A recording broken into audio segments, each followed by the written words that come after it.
human to my right is my brother Bill. I'd like to apologize in advance for the delivery too. I planned on being much more intoxicated, but we had limo problems, so I'm going to do the best I can. This is actually a very big honor for me to be standing up here as a combato for Alex and Becca's wedding. Especially considering I'm up here with my brother in honor of my other brother. And Alex is actually a brother to me. I don't like him nearly enough to consider him a friend, but I do love him dearly, so that means some family. Actually, we were both the best men, but only one of us was allowed to go up on the stage. There was a 500-pound weight capacity. So we had to figure out who was going to do it. So Alex recommended we have a kissing contest. And Alex said I was the best, so I got the honor.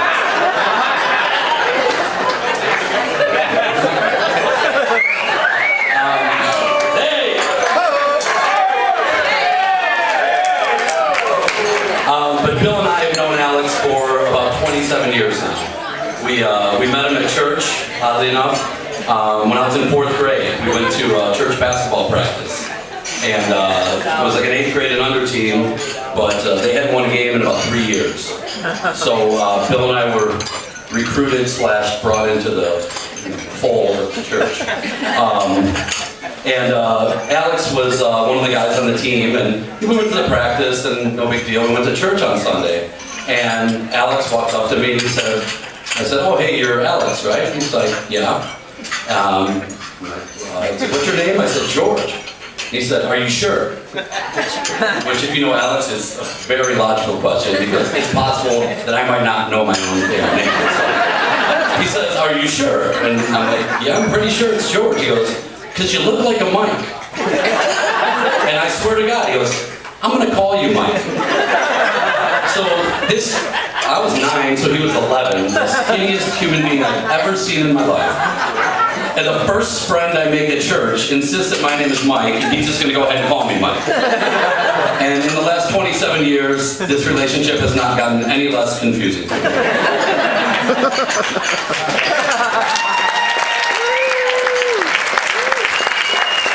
Hi everybody, my name's Bill. I'm this smartass's brother right here. Alex and George and I obviously been friends a long time, and standing on the altar today reminded us when we were 12 years old and sweating it out in our altar boy uniforms and holding candles and trying not to fall over. It was really special for me. It brought me back to that moment. Alex was head altar boy when we were kids. But like George said, Alex became family right away with us. We fast friends. And growing up, being Greek, and there's not enough Greeks in the room here, but you have your Greek friends and you have your white friends, or your regular friends. American friends, sorry. And Alex was one of the few Greeks who was able to cross over into that American world right away and bring the two worlds together. Now look at all you beautiful white people here.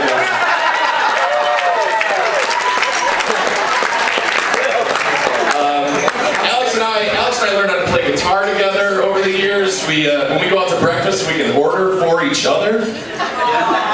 Always get a side of biscuits and gravy for Alex. Alex is one of the most creative and most intelligent people that I've ever come in contact with, and I'm happy to know him. So Alex has this mysterious ability to mix high culture attitudes with a low culture situation. You can walk into an establishment with Alex and he'll scan the scene and suddenly he'll start pacing a little bit, and his arms behind his back as if he's at the artist who checking out some kind of beautiful sculpture. And he'll turn to you and he'll know exactly how he's going to order his hot Italian beef sandwich. And I'm telling you, the way he orders will astonish you and impress you. And hopefully when you're lucky, after the meal, if there's anything left over on the table, Alex will finish that. And if you're even luckier, he'll drink the nacho cheese sauce, the sides of ranch, the Taco Bell sauce, the tzatziki sauce, maybe even a little beef au jus, and if you're really lucky, if you're with him on his birthday, a little drawn butter right down there.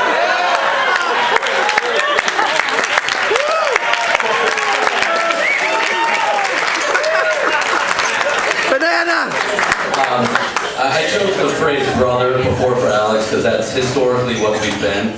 But to be honest, the last 3 years, it's been more like a wife.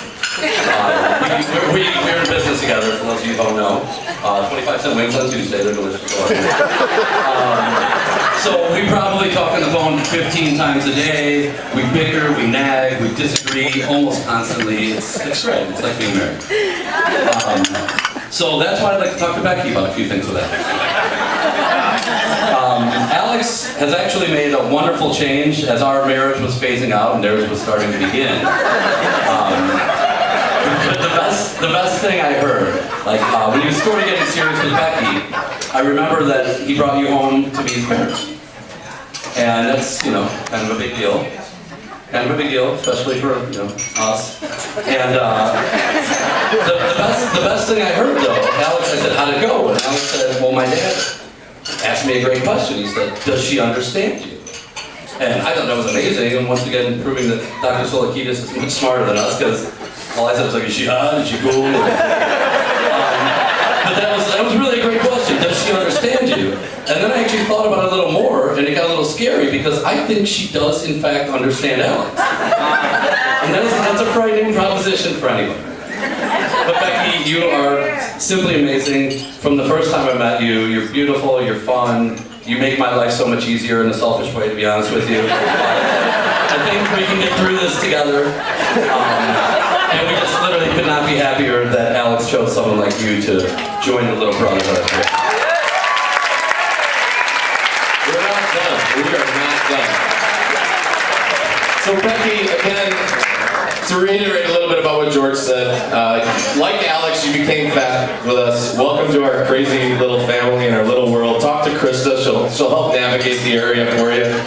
And I've been married to Krista now for about 5 years, and I've learned that obviously marriage takes a lot of love and respect. And most importantly, I think learning to admit when you're wrong to the other person. And this is where we're going to run into a little trouble, Becky.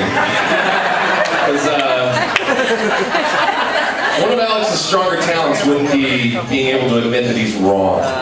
When Alex takes a position on something, he pretty much doesn't budge. And over the years, we've had an ongoing argument that I think we're going to try to settle, maybe have him come clean today. When we were 12 years old, 12 years old, we were in church, we were altar boys, and wearing the dresses and all that stuff, and dresses, yeah. I call them dresses. And Alex came in and claimed that the previous night he flipped a quarter into the air, and it landed on its edge.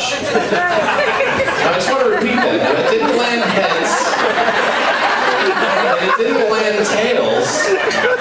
It landed on its edge. Think about that for a second. George, you're going to take it from here. I've wasted at least 8 months of my life flipping quarters. Just over and over, hoping for a flute, trying to lean it off a wall, just to think in any way that this gentleman is saying. And Alex, could you stand up for a minute, please? Just because we don't want to waste any more time on this, we have better things to do, we're all grown-ups now. We're going to give Alex the opportunity to put this all to rest. So Alex, in front of your new bride, your family, your in-laws, all of your friends, God and everybody, did you flip a coin and it landed on the edge? Cannot tell a lie.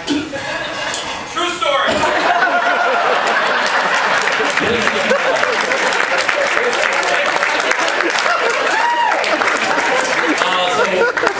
That's all we got. We just give a little toast to Alex and Becky. Glasses, whatever in front of you. Health and happiness, we love you from the bottom of our hearts.